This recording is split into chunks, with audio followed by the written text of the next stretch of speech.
Land of enchantment. Thank you. Thank you, everybody, for being here.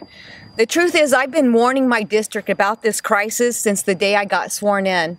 And unfortunately, I've been proven right. Because this Biden crisis on the border isn't just Biden's. It's yours. It's America's. And the bill my colleague was talking about is the PAUSE Act. It's Title 42. We're asking this president to leave Title 42 in play. This was the health order under President Trump that allowed Border Patrol agents to expel those coming here illegally on the border within a couple of hours to either Mexico or Canada. This is a public safety order.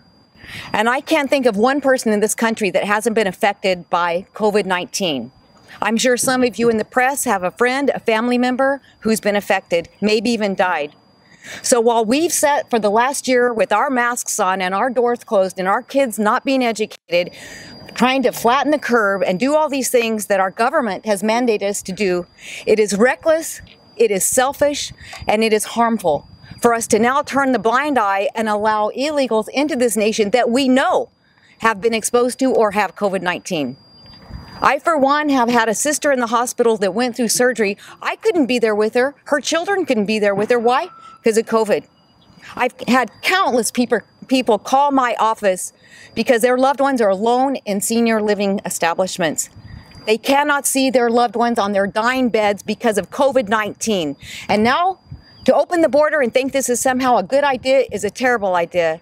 And we should all be very ashamed of what this administration is doing, not only to our country, but to those that are coming here illegally. I believe we are better than this and deserve way better than this. This Biden crisis has got to be fixed.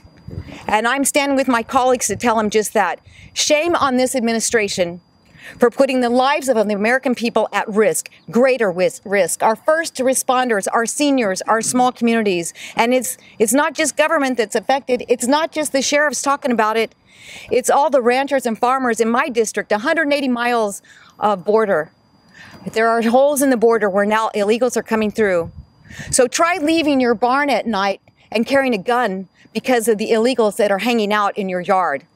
Or talk to the family who had their young 6-year-old daughter kidnapped 3 weeks ago by illegals and tell me this is the good thing to do. I stand with my colleagues. We've got to close this border. We've got to protect Americans first. Thank you for doing this.